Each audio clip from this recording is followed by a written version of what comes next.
Good morning. Welcome back to Coffee and Colorful Conversation.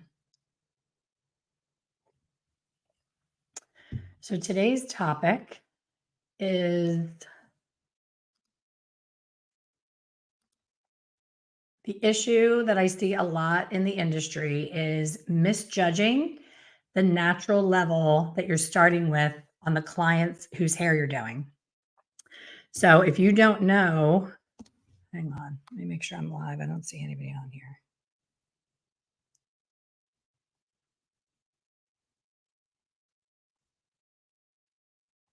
Okay, there we go.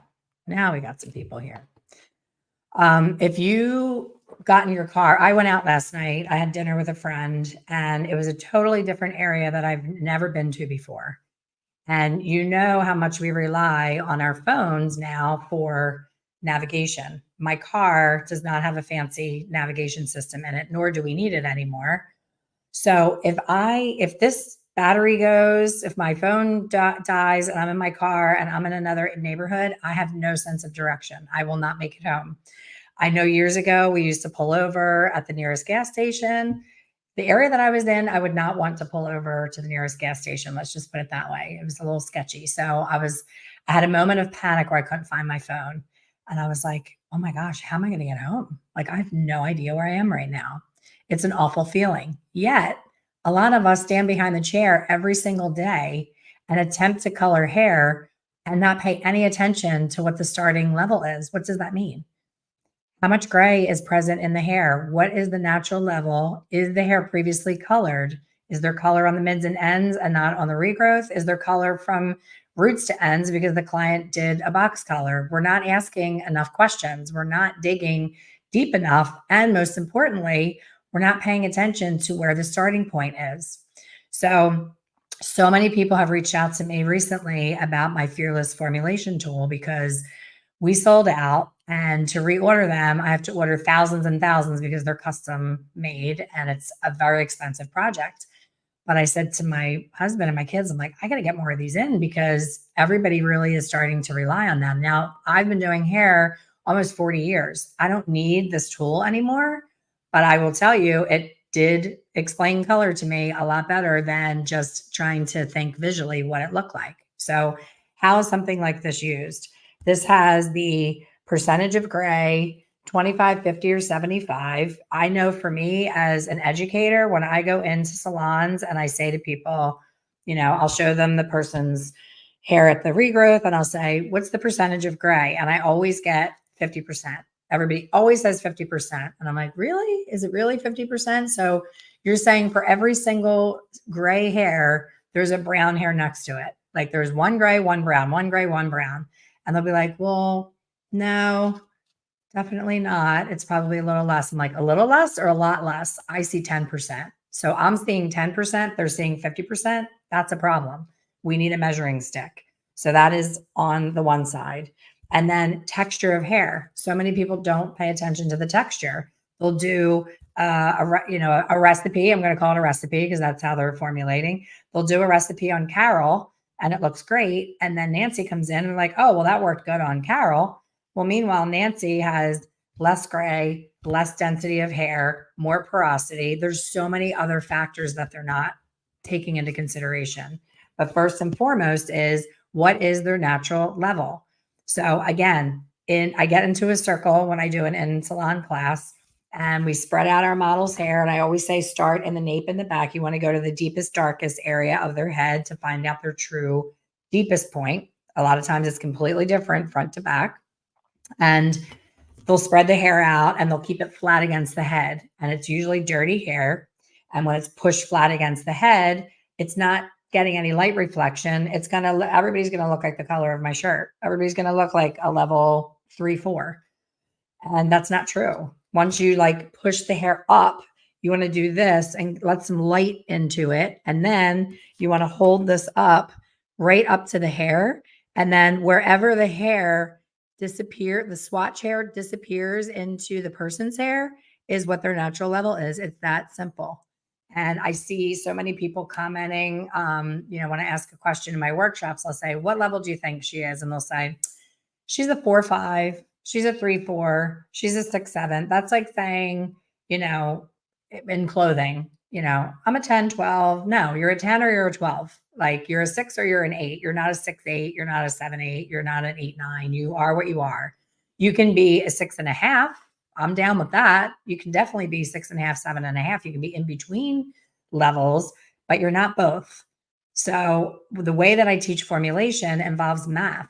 So if you didn't get your starting level right, if you say that I'm a level 7 naturally and you formulate based on me being a 7, but I'm really a 5, what's going to happen is what you see on this upper part of this tool is the underlying contributing pigment that is exposed when you lift the hair.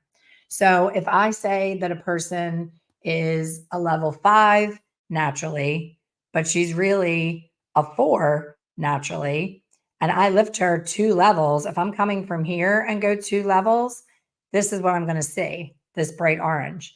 If I'm coming from here and I go 2 levels, it's going to be more this yellow orange. So in toning that and canceling that in my formulation, there's a big difference between bright orange, bozo, Ronald McDonald orange, and yellow orange, which is that brassy shade we see very often in hair that just hasn't lifted properly.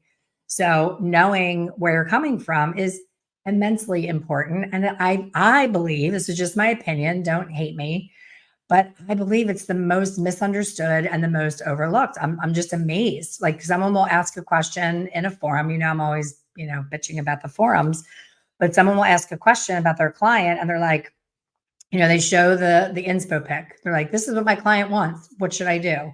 And I'm like, well, what does your client have on her hair right now? Like she could be 75% gray and 25% gunmetal, that's steely gray. She could have white and gray hair, or she could have, you know, naturally level 5 and 10% gray or 50% gray. There's so many variables. How anyone, and it's not just one person, 50 to 100 people answer the question and give out recipes. And I am dumbfounded, but like it literally hurts my soul when I see that, because I'm like, this person is trusting a bunch of strangers on the internet and going to mix up a recipe concoction and put it on this person's hair when they never shared what the starting situation is on the hair. And it's going to be a disaster. And then that person's going to say, you know what?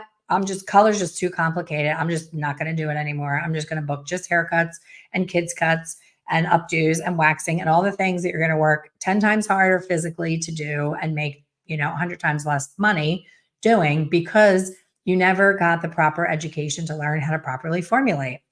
So this really helps a lot. They are back in stock. I put the link, let me see if I can add it here. I put it in the header of this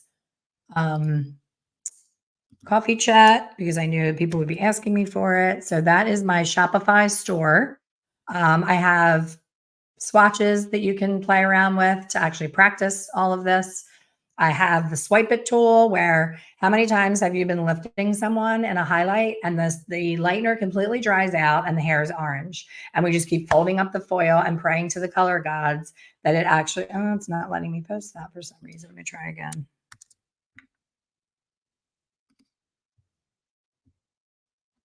Hopefully that worked. Said an error occurred. So you open it up and it's still, now it's like a yellow orange, but it's still not lifting to the highest level that you want it to because it's dried out. So this tool, and I didn't plan on talking about it, I should have it here, but it looks like a squeegee that you use on your window, and you open up the foil, you squeegee off the old product, you have a new bowl of fresh lightener in there, you reapply it. Most times you don't need it on the whole strand. It's just one little spot that's being stubborn because there may have been more color buildup in that area. There may be mineral buildup, color buildup, all the things. And you just swipe it, reapply it, and you're good to go. So those are also on there. My book is on there. Trying to think of what else is on there. Swatches, swipe it, level finder, book. So you will have fun playing in the store. And everything is super affordable because I want you to learn. That's the main thing. A lot of these things I lose money on because I want you to have them. So this is the level finder. It also shows you, so that you're not shocked, again, what is present at each level. Let me show you a picture. So I have a picture loaded in here. Let's find it. I had my little cursor on it and now it's gone. Hold on, hold on. If you're in doubt when you're looking at the natural level, so a lot of times the natural levels, hold on, let me remove this for a second. So the natural levels under here are very matte and cool. So sometimes when you put them up to the hair and you're trying to determine the natural level, the hair has some warmth to it. So you're like, well, it doesn't look like any of these. It's not exactly matching any of these. Sometimes using the exposed pigment side will make a better match. Sometimes not. Sometimes that's too warm. So when in doubt, and you're like, I don't get this. I don't know what the hell Elaine's talking about. This is not working. You want to, this is what it looks like in color. So if you're looking at glazing and you want to use this for glazing, you want to use the exposed contributing pigment side. And you can see on all of those choices, 6, 7, 8, 9, 10, the 10 is popping up off of the hair. That's not the match because you wouldn't be able to see it that clearly. The 9 is also not a match. The 8 is not really a match. The 7 is the closest. And then watch what happens when we turn it black and white. It's perfectly clear that level 7 is the answer in black and white. And it's not extreme black and white on your camera. If you have an iPhone, you can go in when you take a photo. So take a photo of the hair against the finder. You take the photo. And then when you go in to edit it, you don't have to go all the way to black and white. You can just like keep bringing it down in saturation to where it's like where you can see basically the difference. You can go all the way to black and white, but it's not necessary. But just that little bit of desaturation of the tone makes it show up better. I can't tell you how many times this saved my butt in a glazing situation because we all tend to say, she's lifted to about a level 9. I'm like, what is about a level 9? Because it really looks like a brassy 8 to me. So that's not an about a level 9. A true level 9, and again, I don't have my little toys, but a true level 9 is, palest where it has that. I just got glazed, so I don't have a lot of yellow, but it has like that little bit of a residual yellow, but for the most part, it's pale. This would be a 10. These paler pieces would be a 10, and the more yellow next to them would be a 9. There's probably a piece on my head somewhere that the sun got that would be more like an 8, like under here.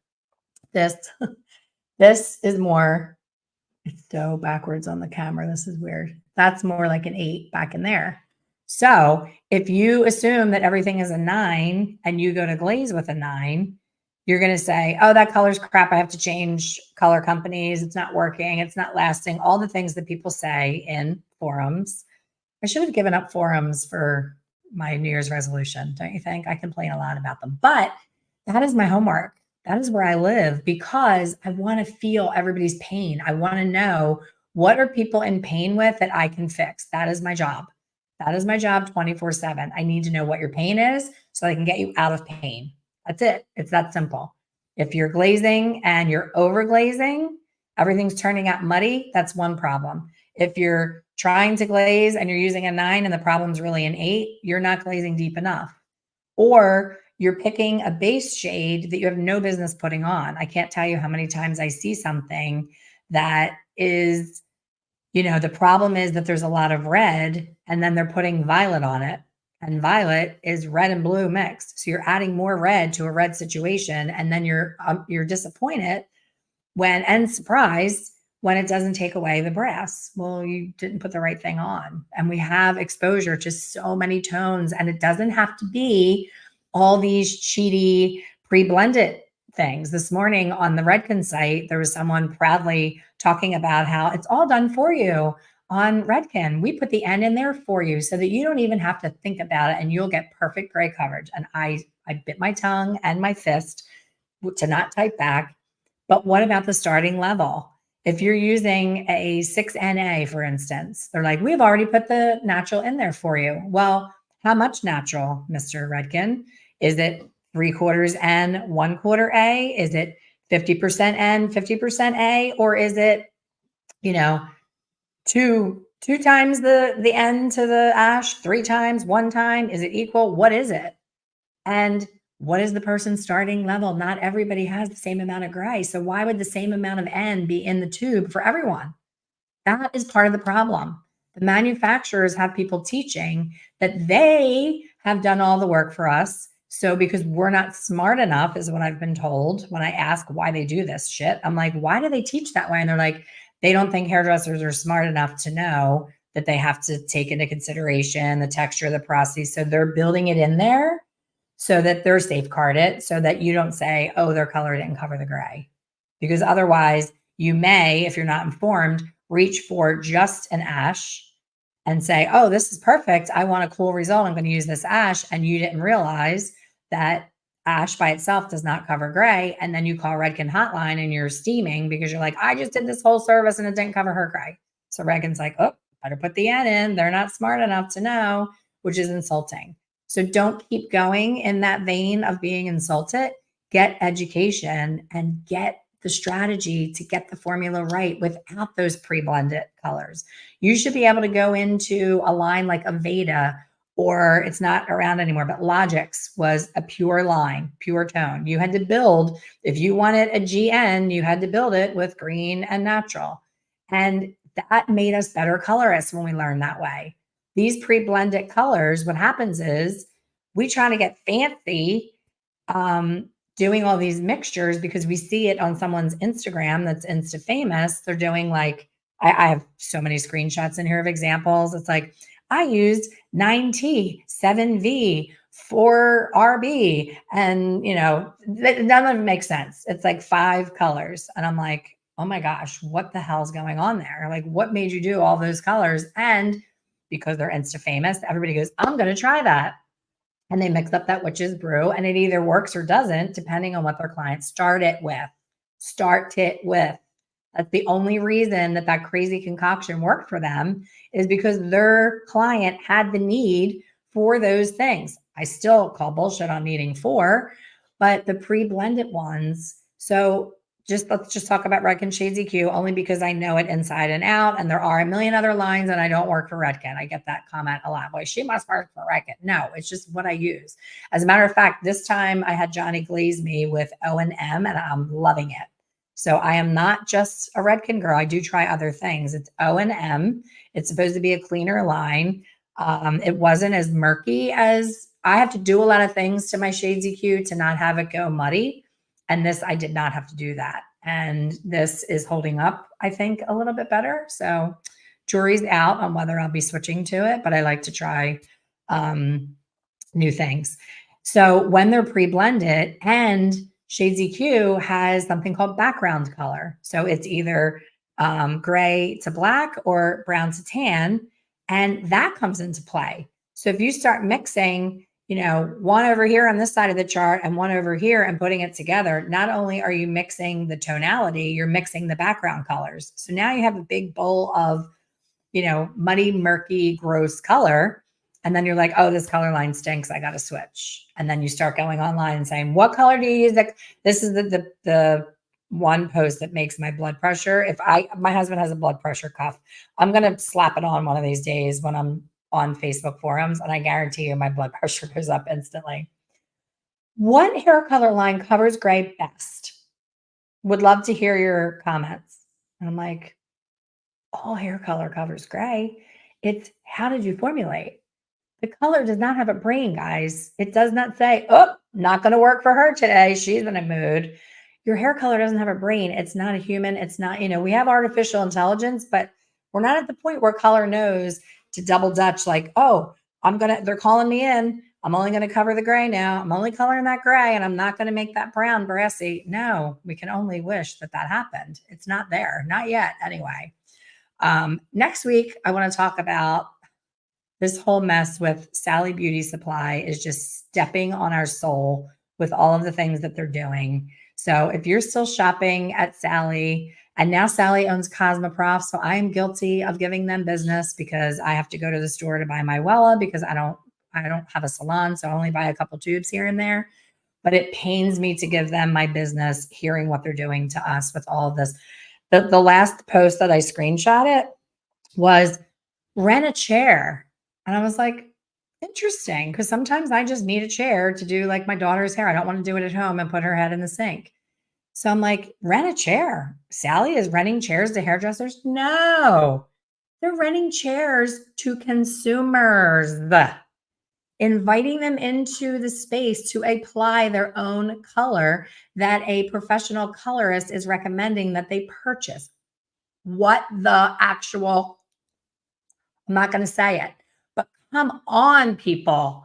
Like, how much more do we have to have our brains stepped on by these companies that are shitting on us?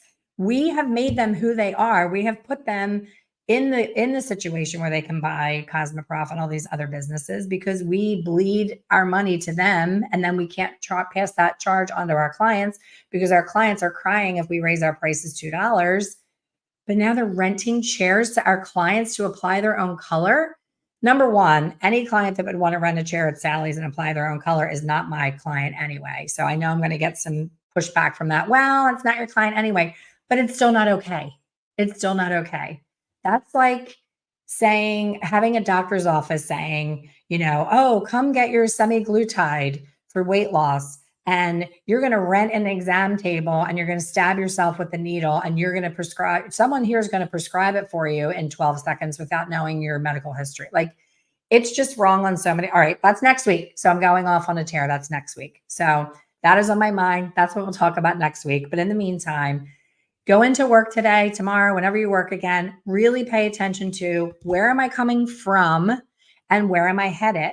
And then don't kid yourself when you think that if the client is a natural 5 and you're taking her to a 7, that if you use a 7N, you're going to get her there. That's a whole other conversation. That's something that we talk about in my workshops, and I'm happy to have you in the workshop. You're going to be seeing it coming up, another one with Fearless Formulation, how to formulate so that you really do get where you thought that you were going and don't keep landing in Ronald McDonald land in the orange zone. So thanks for listening. Have an amazing day. I will see you next week.